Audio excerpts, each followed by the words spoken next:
Buffelgrass, an invasion of our natural landscape. We have to act before it's too late. Because if we wait, we risk losing this place, from the saguaro cactus to the tourism base. So join the race to combat this disgrace and save the beautiful desert we love and embrace.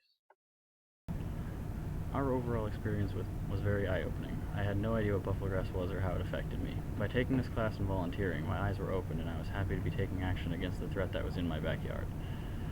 I go on hikes regularly, and removing Buffelgrass lets me enjoy my hikes and better the trail for others. Buffelgrass originated in Africa, Arabia, Canary Island, Indonesia, northern India, Madagascar, and Pakistan.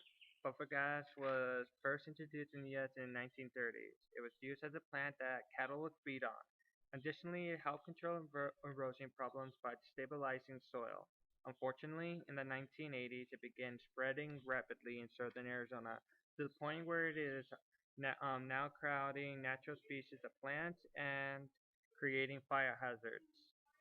Since buffergrass is crowding these natural plants, it is degrading the view scope and reducing ecotourism. Ecotourism fuels 40,000 jobs in southern Arizona. Additionally, homeowners are losing value of their homes due to the invasion of bufflegrass. I never knew about the potential dangers that bufflegrass could cause. I just thought that it was a normal desert plant, but after volunteering at this committee, I came to realize just how important it is to get rid of it. With a wedge and some strong arms, we pulled out the bufflegrass, and little by little, we are helping the environment. I truly feel it is important to come together and try to help our environment by pulling out the bufflegrass. Buffelgrass poses a number of environmental problems. In a state with such high temperatures, wildfires can occur sporadically, harming acres of land at a time. The recent wildfire that destroyed a majority of Mount Lemmon is an example of the threats of such a highly flammable plant. Ecologically, bufflegrass also negatively impacts local plants by suffocating them. This is where bufflegrass goes entirely around a plant, taking away sunlight. If bufflegrass isn't properly dealt with in a reasonable amount of time, it can prove to be detrimental to the environment. From working with the bufflegrass, I learned a lot about some of the plants in our ecosystem and the effects that they could have. I felt as though working and helping to clear them out, we did a lot for our community and like plants that live there in our communities. It was really gratifying experience to really get hands on in some of the volunteer work around town and to actually help with some of the ecosystems in Tucson. Yeah. Several countermeasures to remove buffalo grass, such as mechanical, biological, and chemical. The mechanical way which volunteers use is to use hands and simple implements like saws to peel and dig out buffalo grass. Biological way is to use insects and livestock to reduce seed production of buffalo grass and to eat buffalo grass. But the weather in Arizona limited the biological way. And the chemical is to use chemical compost to kill bufflegrass, but the chemical method seems too expensive. So peeling is the effective way to remove bufflegrass. Peeling requires time and effort and much cooperation. This is where the SABBC comes in. Before I went to volunteer, I really didn't know what buffalo grass is. I also didn't know how dangerous it was until I volunteered. I noticed that buffalo grass increased the risk of wildfire. Also, pulling buffalo grass was not easy because the roots were strong. During the process, I even hurt my finger. However, I'm still really happy I helped, and I think this is the most meaningful thing that I did this term. The SABCC stands for the Southern Arizona Buffelgrass Coordination Center. In 2007, the SABCC was created to help organize buffelgrass efforts throughout southern Arizona.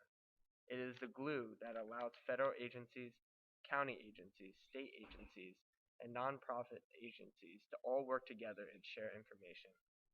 Since the SABCC has united almost every buffelgrass related organization in southern Arizona, its members were able to collaborate with these organizations to create a map that has an accurate representation of bufflegrass in the area.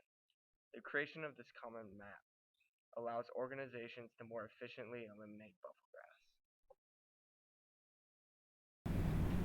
Before volunteering to help the foothill weed whackers remove bufflegrass, I did not really think of bufflegrass as much of a threat. However, when I got to the site, I saw the surrounding area covered with bufflegrass. I was surprised as to how much it had spread. During my experience, I asked the coordinator why it was even a threat. I learned that it affected so much more than I would ever expect. It was only then that I realized that bufflegrass needed to be eliminated from the Tucson environment. In order to do our part, our group assisted with the Foothills Weed Whackers, a volunteer service that's committed to the conservation of wildlife in their ecosystems. Partner with the SABCC, Foothills Weed Whackers organizes volunteer events through the city in which people are given the opportunity to eliminate harmful bufflegrass from the environment. Through services like these, people are able to commit a portion of their day to being proactive in assisting their environment. The site we helped at was located off Skyline, near the Catalina Mountains on the north side of Tucson. In order to beat the heat, we started in the early morning and worked on through the day. The local wildlife consisted of your usual desert fauna, cactus, palo verde, and an assortment of shrubs. However, scattered throughout was a menacing bufflegrass. Once we started, we were handed a few different tools, depending on the work we would be doing. The bulk of the work was done with a simple iron rod and wooden block. These were key tools in removing the bufflegrass and its roots. The rod was used to shove between the roots, then the block served as a wedge, making it easy to pry and remove the bufflegrass.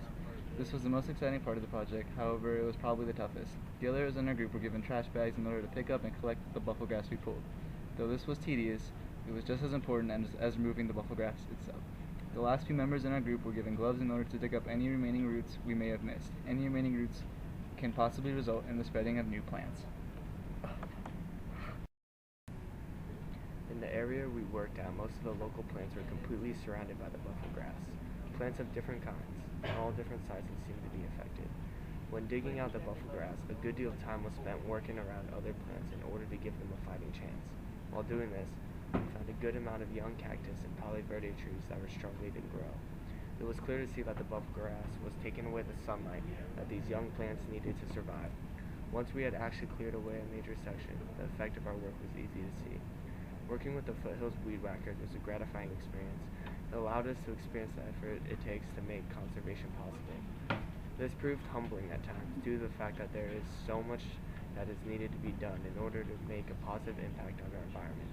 It makes you wonder what amount of volunteering it would actually take us at an individual level in order to make a difference in the world. Whether the difference be eliminating bufflegrass or saving the ozone, it's the individual effort that's necessary to make things happen.